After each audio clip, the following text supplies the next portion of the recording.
నీ కంచె దాటగా శత్రువుకు సాధ్యమా? మా దేవా నీవే మాతో ఉంటే చాలు. అందరూ ఒక్కసారి మా దేవా నీవే మాతో ఉంటే చాలును. అందరూ చెప్పండి మా దేవా నీవే మాతో ఉంటే అంతే చాలును. అందరూ చెప్పండి మా దేవా నీవే మాతోడుంటే అంతే చాలును. నేను డైరెక్షన్ చూపిస్తాను, మీరు చెప్పాలి. అంతే చాలును. అపవాది తలచిన కీడులన్నీ మేలైపోవును. అంటే వాడు తలచిన కీడులన్నీ మేలుగా మారాలంటే ఎవరు ఉండాలి మనతో? మీ పక్క వాళ్ళతో చెప్పండి, ఏసైని చేర్చుకోమని చెప్పండి, ఏసైని నమ్ముకోమని చెప్పండి, ఏసైని ఆహ్వానించమని చెప్పండి. హల్లెలూయా. మనం అందరిని పిలుస్తాం, ఏసైని మాత్రం ఖచ్చితంగా కరెక్ట్గా చెప్పారు బ్రదర్. అందరిని పిలుస్తాం, అత్తయ్యని పిలుస్తాం, మా ఆయన్ని పిలుస్తాం, అన్నని పిలుస్తాం, చెల్లిని పిలుస్తాం, అందరిని పిలుస్తాం. దేవుని మాత్రం పిలిచారు ఎప్పుడైనా? ఏసై ఒక్కసారి ఇంటికి రమ్మని పిలిచారా? మా అమ్మ నవ్వుతుంది అక్కడ కూర్చొని. పిలిచారు ఎప్పుడైనా? పిలిచారా? పిలవలేదా? ఏసై ఒక్కసారి ఇంటికి రాయ్యా. మీకు విషయం తెలుసా? నేను దేవుని నమ్ముకున్న ప్రారంభ దినాల్లో మందిరానికి వెళ్ళేటప్పుడు అలా మందిరం ఉంటే అలా సైకిల్ పక్కన పడేసి మందిరంలోకి స్పీడ్గా పరిగెత్తుకుంటూ వెళ్ళి ప్రార్థన చేసేవాడిని. ఏమని చేస్తాను చెప్పండి? ప్రభువా, ఆ సైకిల్ని మా ఇంట్లో వాళ్ళు ఎవ్వరు కూడా చూడకూడదు ప్రభువా. ఆ సైకిల్ని చూస్తే నన్ను ఇక్కడి నుంచి లాక్కెళ్ళిపోతారు ప్రభువా. ఆ సైకిల్ని చూడకూడదు ప్రభువా అని చెప్పి ప్రార్థన చేసేవాడిని. ఆమేన్, హల్లెలూయా. అలాంటి ప్రతికూలత ఎవరికైనా ఉంది ఇక్కడ? ఏమేన్ లేదు, మీరు ధన్యులు యేసు నామములో.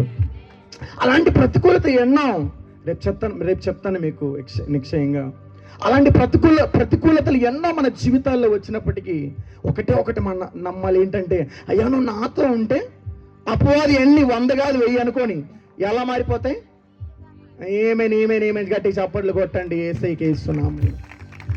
అందరు చెప్తారు ఒకసారి. మా దేవా నీవే మాతో ఉంటే అపవాది తలచిన కీడులన్నీ,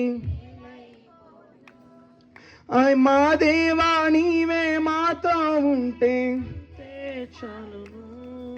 అపవాది తలచిన కీడులన్నీ చెప్దామా? ఏమైనా చేయగలవు, కథ మొత్తం మార్చగలవు, నీ నామముకే మహిమంతా తెచ్చుకుందు. చెప్పాలి.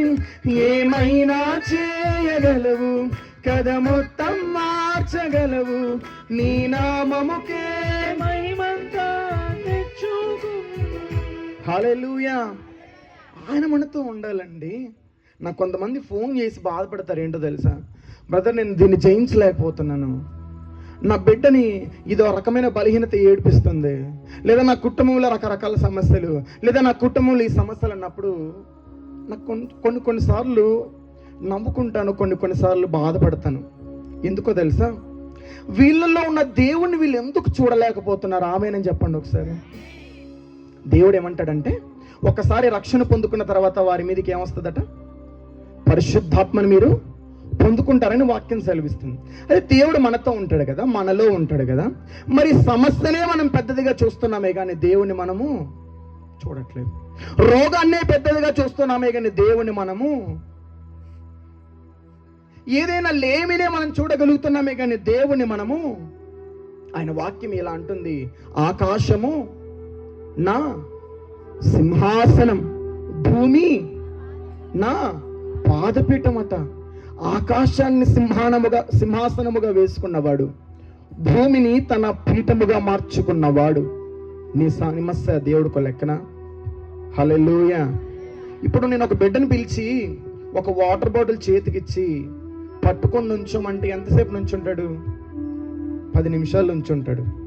అదే ఆ వాటర్ బాటిల్ వాడి చేతిలో నుంచి తీసి ఇక్కడ పెట్టాననుకోండి, తెల్లారి చూసినా సరే అది అక్కడే, ఎక్కడ పెట్టాల్సినటువంటి దానిని అక్కడే పెట్టాలి. మనం ఏం చేస్తామంటే మీద పెట్టుకొని తిరుగుతూ ఉంటాం, ఊర్లంతా తిరుగుతూ ఉంటాం మనం. మీదే భారాన్ని పెట్టుకొని, మీదే శాపాన్ని పెట్టుకొని, మీదే పాపాన్ని పెట్టుకొని, మీదే సమస్త భారం అంతటిని పెట్టుకొని తిరుగుతూ ఉంటాం. దేవుడు అంటున్నాడు, సమస్త భారము మోసుకొనిస్తున్న సమస్త జనులారా. ఇలాంటి బాణి చెప్తారు మీరు, యేసు రక్తమే ఇలాంటి బాణి చెప్తారు. మరి ఎందుకు భారాన్ని పక్కన పెట్టలేకపోతున్నారు? ఆ చింత యావత్తు నా మీద వేయండి అని ఆయన అంటుంటే మనం ఎందుకు చింత యావత్తు ఆయన మీద వేయలేకపోతున్నాం? ఇలాంటి లేఖనాలు చెప్పమంటే చాలా బాగా చెప్తారు. ఆ మాటలు ఎందుకు మనం నమ్మలేకపోతున్నాం? దేవుడు అంటున్నాడు కదా, నన్ను నమ్ముట నీ వలనైతే నమ్మువానికి.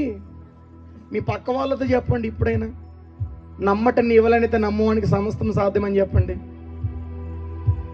ఆమెన్, హల్లెలూయా. మీకు లేఖనం చూపించమంటారా? తీయండి ఒకసారి ప్రకటన గ్రంథము. Thank you Jesus. కృప కలుగునుగాక.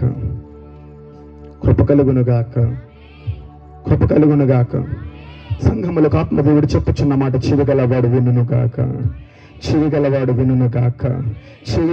మాత్రమే వినుగాక. ఆశ కలిగిన ప్రతి ప్రాణము రాత్రి తృప్తిపరచబడునుగాక. నింపబడలేని ప్రతి ఒక్కరు నింపబడుదురుగాక యేసు నామములో. చూడండి దయచేసి. Thank you Jesus. Thank you Holy Spirit. 4వ అధ్యాయము 3వ అధ్యాయము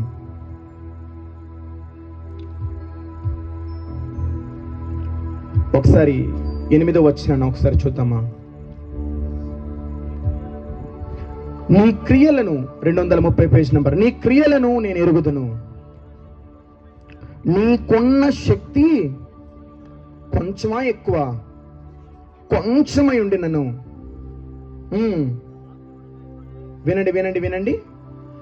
నా వాక్యమును గైకొని నా నామమును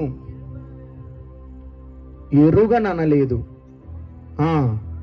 ఇదిగో తలుపుని ఎదుట తీసి ఉంచి ఉన్నాను, దానిని ఎవ్వడు ఏమేనా ఆమెనకి ఆకలి వేస్తారేమో అనుకున్నాను. రబతురా నా కందరామ. ఇక్కడ దేవుడు స్పష్టంగా మాట్లాడుతున్నాడు. ఏమని మాట్లాడుతున్నాడంటే, నీ క్రియలు నేను ఎరుగుదును, నీకున్న శక్తి కొంచెమై ఉండినను. బిడ్డలారా, నీకున్న శక్తి కొంచెమై ఉండినను. నువ్వు వింటున్నావు ఈ వాక్యం, నీవు నా వాక్యమును గైకొని నా నామమును ఎరుగననలేదు.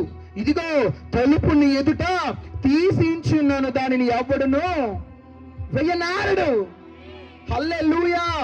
దేవుడు ప్రవచనాత్మకంగా మాట్లాడుతున్నాడు ఈ రాత్రి. ఈ శక్తివంతమైన అసాధారణమైన ఈ కూడికలలో ఈ మొదటి రోజు మాట్లాడుతున్న మాట ఏంటో తెలుసా? నీ ఎదుట నా దేవుడు ద్వారములను తెరిచి ఉంచాడు. నా దేవుడు నీ ఎదుట ద్వారములను తెరిచి ఉంచాడు. ప్రవేశించడమే ఆలస్యం అంతే యేసు నామములో. ఏ ద్వారాలైతే మూయబడి ఉన్నాయని అనుకుంటున్నావో, ఏ ద్వారాలైతే తెరవబడలేదని అనుకుంటున్నావో, అనుకున్న పనులన్నీ విఫలమైపోతున్నాను అనుకుంటున్నావేమో, కానీ రాత్రి నువ్వు ఈ వాక్యాన్ని గైకుంటే నీ ఎదుట ద్వారములు తెరవబడును కాక యేసునామమున. ఈ వాక్యం చేత నువ్వు నింపబడితే ఈ రాత్రి మోయబడిన నీ ప్రతి ద్వారములు తెరవబడును కాక యేసునామములో. Every door open in the name of Lord Jesus. ప్రతి ద్వారము తెరవబడాల్సిందే, ప్రతి ఇరుక గోడలు కోల్పోవాల్సిందే, ప్రతి ఇత్తడి సంఖ్యలు విరిగిపోవాల్సిందే, ప్రతి విధమైనటువంటి వ్యతిరేకతలు అడ్డుగోడలు సమస్తము కూలిపోవాల్సిందే. ఎందుకు తెలుసా? నీ ముందు నడిచేవాడు సర్వశక్తిమంతుడై ఉన్నాడు. నీ ముందు నడిచేవాడు ఆయన మేఘవాహనుడై ఉన్నాడు. ఆయన సాధారణమైనటువంటి వ్యక్తి కాదైనా. ఏదైనా చేయగలిగినటువంటి వాడు, ఏదైనా మార్చగలిగినటువంటి వాడు, మారోను మధురముగా మార్చగలిగినటువంటి వాడు, నీ కన్నీరును నాట్యముగా మార్చగలిగినటువంటి వాడు నీ ముందు నడుస్తూ ఉంటుండగా, ఆనాడు మోషే ఎదుట దేవుడు నడిచేటప్పుడు ఆ ఎర్ర సముద్రం ఏ విధంగా అయితే 2 పాయలుగా చీల్చబడి ఆరిన నేల మీద ఇశ్రాయేలు ప్రజలు ఏ విధంగా అయితే నడిచారో, అదే దేవుడు నీ ముందు నడవబోతున్నాడు. అదే దేవుడు నీ కుటుంబం ముందు నడవబోతున్నాడు. అదే దేవుడు నీ సంఘం ముందు నడవబోతున్నాడు. అదే దేవుడు నీ జీవితాల్లో నడవబోతున్నాడు. అదే దేవుడు నీ జీవితాల్లో జోక్యం చేసుకోబోతున్నాడు. హల్లెలూయా. రక్తస్రావం కలిగినటువంటి స్త్రీ ఎక్కడో ఒక మూలలో ఉంటే, హడావుడిలో అందరితో పాటు వెళ్ళిపోతుంటే ఒకటే ఒక మాట అనుకుందంట, అయ్యా నేను ఏం చేయాల్సిన అవసరం లేదు, ఆయన వచ్చి నా నెత్తి మీద చెయ్యి పెట్టాల్సిన అవసరం లేదు, ఆయన వచ్చి నా దగ్గర ఇలాగా మోకాలు వేయాల్సినటువంటి అవసరం లేదు, ఆయన వచ్చి నా మీద ఏం చేయాల్సిన అవసరం లేదు, ఒక్కసారి ఆయన తాకితే చాలనుకుందంట. అలాంటి విశ్వాసం కలిగి ఉండాలి. దైవజనుడే వచ్చి చేతుల మీద తల మీద చేతుల నుంచి ప్రార్థన చేయాల్సిన అవసరం లేదు. మందిర ఆవరణంలో అడుగు పెడుతున్న విడుదల పొందుకోవాలి, ఆమేనని చెప్పు. మందిర ఆవరణంలో అడుగు పెడితే స్వస్థతలు జరగాల, ఆమేనని చెప్పు. మందిర ఆవరణంలో అడుగు పెడితే అద్భుతాలు జరగాల, ఆమేనని చెప్పు. మందిరంలో అడుగు పెడితే ఎలాంటి కీడులైన మేలుగా మారిపోవాలా, ఆమేనని చెప్పు. మరణ పడకల మీద ఒక వ్యక్తిని పడుకోబెడితే తెచ్చిన శవము సైతము జీవము కలిగినదే లేగాలి యేసు నామములో. ఏమండి, పేతురు, పౌలు, శీలలు చెరసాలలో బందీగా ఉంటే సంఘం అందరూ కూడా, మీలాంటి వారందరూ కూడా అత్యాసక్తితో ప్రార్థన చేస్తే సంఖ్యలు తెంపబడ్డాయట, ఆమేనని చెప్పు గట్టిగా. అక్కడున్న చెరసాలలు బద్దలైపోయాయంట, ఆమేనని చెప్పు గట్టిగా. హలో అక్కోయ్, నీ ప్రార్థన గొప్ప శక్తి ఉంది. మీ పక్క వాళ్ళతో చెప్పండి, నీ ప్రార్థనకి గొప్ప శక్తి ఉందని చెప్పండి. ఏమైనా హల్లెలూయా. ఏమైనా చేయగలిగినటువంటి శక్తి నీ ప్రార్థనకుంది. ఏ దాన్నైనా శాసించగలిగినటువంటి శక్తి నీ ప్రార్థనకుంది. యథార్థం అండి, పాత నిబంధన ప్రకారంగా పరిశుద్ధ స్థలము, ఆవరణము, అతి పరిశుద్ధ స్థలము ఇలాంటి ఒక ప్రదేశాలు కలిగి ఉన్నప్పుడు, అతి పరిశుద్ధ స్థలములో మందసం ఉంచబడినప్పుడు, ఆ మందసములో ఉంచబడినటువంటి అహరోను కర్ర దానికి వేరు లేకపోయినా చిగురుస్తుందంట, ఆమేనని చెప్పు గట్టిగా. యేసునామం. నువ్వు ఆయనలో దాచబడితే వేరు లేకపోయినా చిగురుస్తావు యేసునామం. ఆయనలో ఉంచబడితే నువ్వు ఎలాంటి పరిస్థితులైనా నిలబడతావు, ఆమేనని చెప్పు. హల్లెలూయా. అలాంటి ఒకటే ఒకటి గుర్తు పెట్టుకోవాలి, నాలో యేసయ్య ఉన్నాడు, యేసయ్యలో చెప్పండి నా యేసయ్యలో అంటే ఇదే బైబిల్ మొత్తం, ఈ పరిశుద్ధమైన గ్రంథం, ఈ 66 పుస్తకాలు, ఈ 66 పుస్తకాలు మీకు అర్థం కావాలంటే ఒకటే ఒక మాట మీకు గుర్తుండిపోవాలి. ఏంటంటే యేసయ్య నాలో ఉన్నాడు, నేను ఆయనలో ఉన్నాను. నేను ఆయన వేరు కాదు. ఆయన మనము ఏకమై ఉన్నాం, ఏక శరీరమై ఉన్నాం. ఏమండి, ఈ శరీరం, ఈ తల లేకుండా శరీరం 4 అడుగులైనా వేయగలుగుతుందా? మనం వేస్తున్నామంటే దానికి అర్థం ఏంటి? దేవుడు మనతోనే. ఆ సింపుల్ లాజిక్ని అందరూ మర్చిపోతున్నారు. చిన్న కష్టం వచ్చిన వెంటనే నెత్తి నోరు కొట్టేసుకుంటున్నారు. యేసు రక్తమే, యేసు రక్తమే, చెప్పండి జయమని చెప్పండి, యేసు రక్తమే. హల్లెలూయా. ప్రభునందు ప్రియ దేవుని బిడ్డలారా, ఈ రాత్రి మీకు ఒక శుభవార్త నేను తెలియజేయాలని చూస్తున్నాను. మీలో ఉన్న గొప్పవాన్ని మీరు రుజువుపరచగలిగితే, మీలో ఉన్న గొప్పవాన్ని మీరు బయటికి తీసుకురాగలిగితే, ఆయన నీ జీవితంలో ఏదైనా చేయగలుగుతాడు, నీ కుటుంబంలో ఏదైనా చేయగలుగుతాడు, నీ పరిస్థితుల్లో ఏదైనా చేయగలుగుతాడు, నీ స్థితిగతులను ఏదైనా చేయగలుగుతాడు. నీ ఎదుట ఎన్ని ద్వారాలు మోయబడినా తెరిచేస్తాడు ఆయన. నీ ముందు ఎలాంటి సమస్యలు ఉన్నదాన్ని తీర్చేస్తాడు ఆయన. ఆమెన్. హల్లెలూయా. తీయండి, ఇంకో మాట తీయండి ఒకసారి. ఒక మాట హెబ్రీయులకు రాసినటువంటి పత్రిక త్వరగా తీయడానికి ప్రయత్నించండి. హెబ్రీయులకు రాసినటువంటి పత్రిక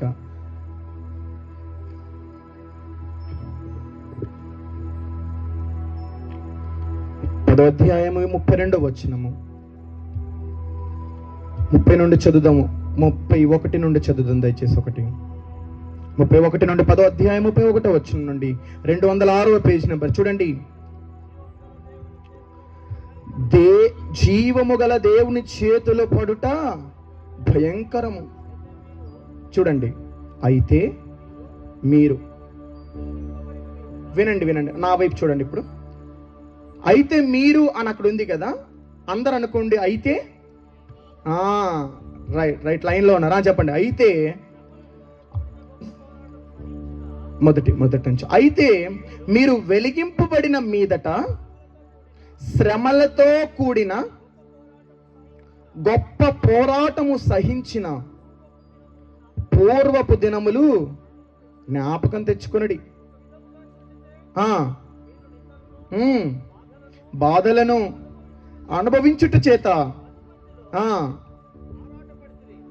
ఆరడి పడితే ఏమేనా ఖైదులో ఉన్న వారిని కరుణించి అబ్బా ఏమేన గ్లోరీ, మరి శ్రేష్టమైనదియు స్థిరమైనదియునైన స్వాస్థ్యమున్నదని ఎరిగి మీ ఆస్తి కోల్పోవుటకు సంతోషముగా ఏమేనేమే ఒప్పుకుంటిరి. 35-36 చదవండి. కాబట్టి మీ ధైర్యమును విడిచిపెట్టకుడి, దానికి ప్రతిఫలముగా గొప్ప బహుమానము కలుగును. మీరు దేవుని చిత్తము నెరవేర్చిన వారై వాగ్దానము పొందు నిమిత్తము మీకు ఓరిమి అవసరమై ఉన్నది. హల్లెలూయా. చూడండి 37-38 కూడా చదువుతున్నాను, మీకు అర్థమవుతుంది. ఇక కాలము బహు కొంచెముగా ఉన్నది, వచ్చువాడు ఆలస్యము చేయకవచ్చును. నా ఎదుట నీతిమంతుడైన వాడు విశ్వాస మూలముగా దేని మూలంగా జీవిస్తాడట? ఓన్లీ ఫెయిత్, బై ఫెయిత్, విశ్వాస మూలముగా జీవించును గాని అతడు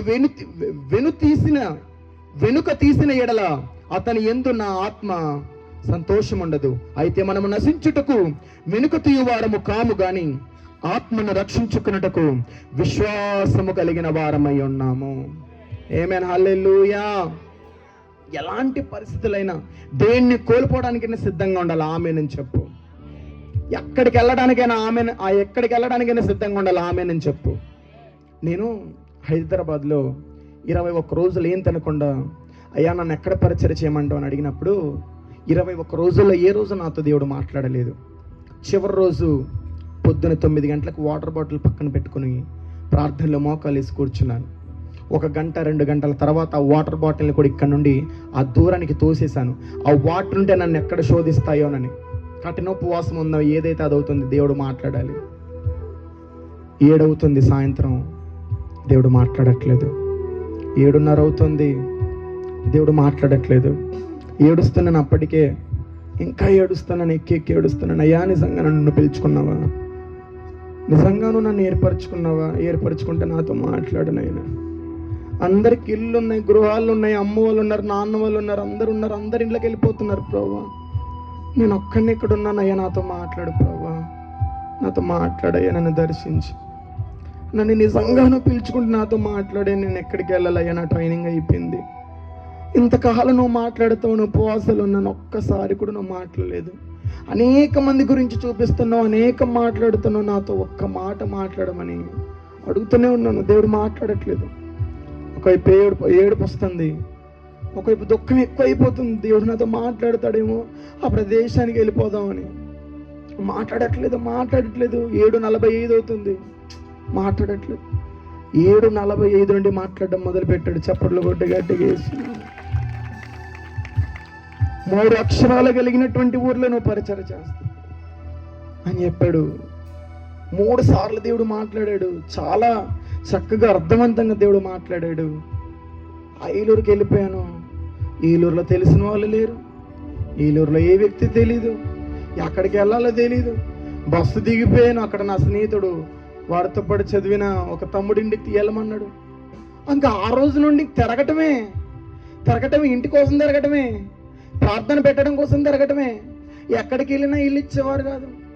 ఎక్కడికన్నా వెళ్తే 5,000 6,000 అని అద్దె అనేవాళ్ళు. ఏంటి ప్రభువా ఈ జీవితం, ఏంటయ్యా?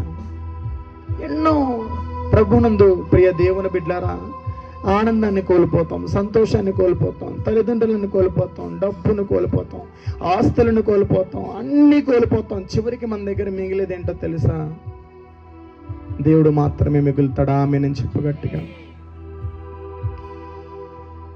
మనుషులను నమ్ముకొని భంగపడ్డాను, మనుషులను నమ్ముకొని భంగపడ్డాను.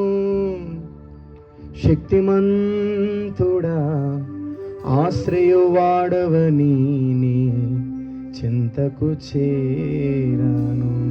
ఎలాంటి వాడు?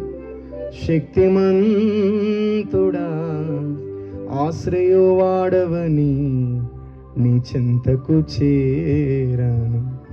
యేసు నీవే ఆధారము, యేసు నీవే నా ప్రాణము, యేసు నీవే ఆధారము, యేసు నీవే నా ప్రాణము. ఇదే మాట చెప్పండి.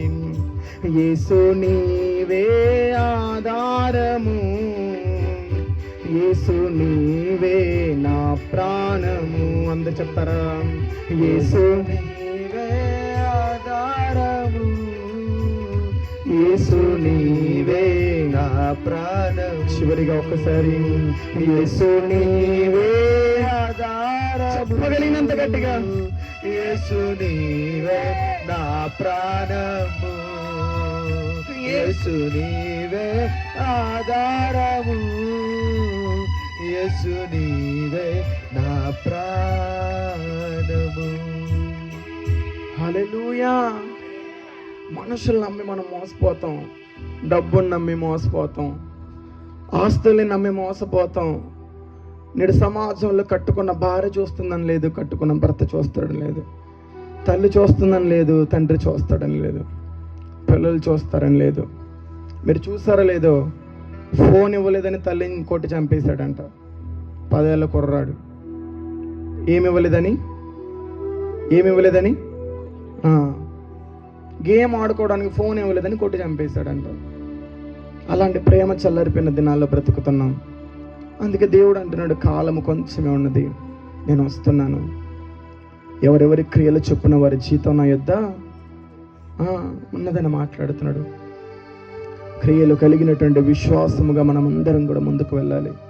ఈ చివరి దినాల్లో ఎన్నో మీటింగ్లు వింటూనే ఉంటాం, ఎన్నో వర్తమానాలు వింటూనే ఉంటాం, అనేక మాటలు వింటూనే ఉంటాం, అనేక పాటలు పాడుతూనే ఉంటాం.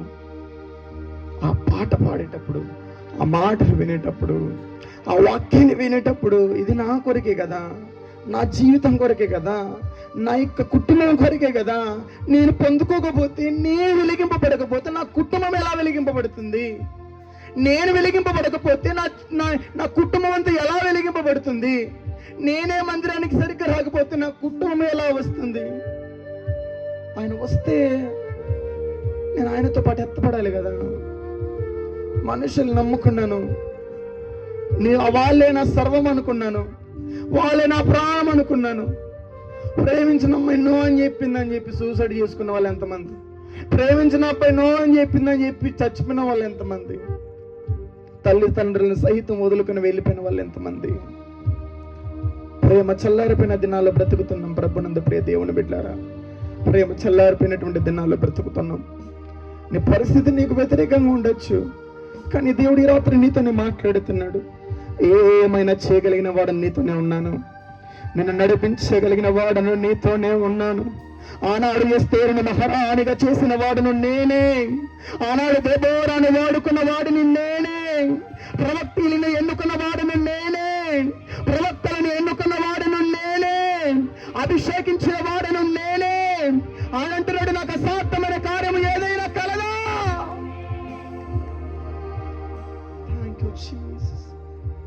ఆయనకు సాధ్యమైన కార్యము ఇదనే కలదా అని మాట్లాడుతున్నాడు. ఆయనకు అసాధ్యమైనది ఏది లేదు. మనకు అసాధ్యమైన వాటన్నిటిని సుసాధ్యము చేయగలిగిన వాడు నీతోనే ఉన్నాడు, నీ పక్షమునే ఉన్నాడు. ఈ సత్యాన్ని గ్రహించండి దయచేసి. సర్వశక్తిమంతుడు నీలోనే ఉన్నాడు.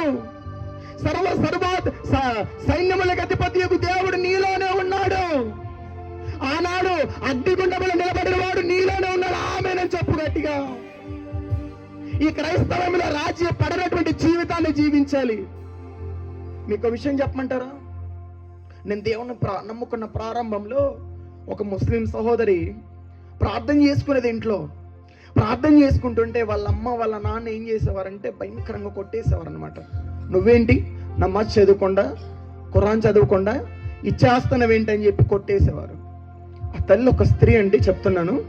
ఆ తల్లి ఏం చేసిందో తెలుసా? స్నానానికని వెళ్ళి ట్యాప్ అలా ఓపెన్ చేసేసి మోకాలు వేసి అక్కడ ట్యాప్ ఆ నీళ్ళ శబ్దానికి దేవునికి ప్రార్థన చేసింది. ప్రభునందు ప్రియ దేవుని బిడ్డలారా,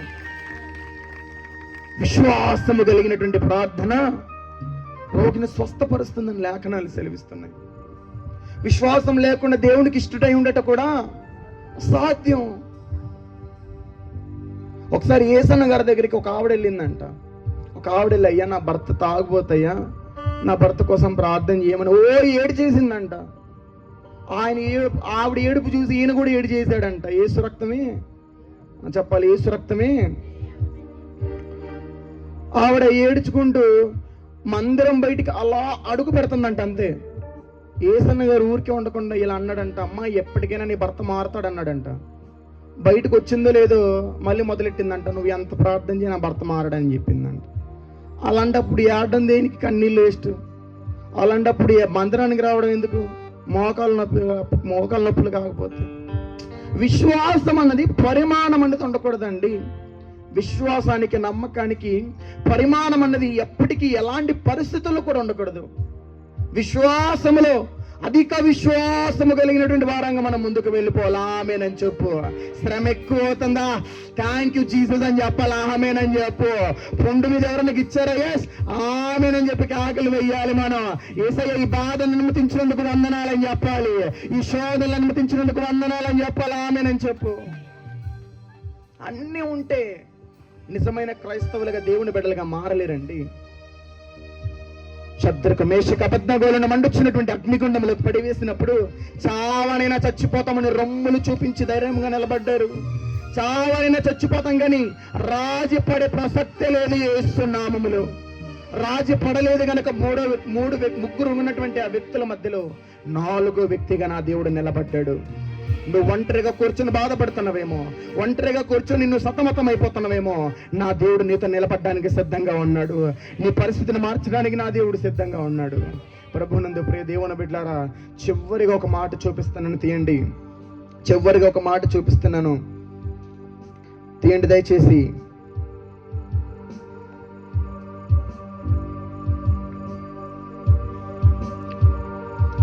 అదే హెబ్రీయులకు రాసినటువంటి పత్రిక అపోస్తలుడైనటువంటి పౌలు 10వ అధ్యాయంలోనే 19వ వచనం నుండి ఒకసారి చదవండి.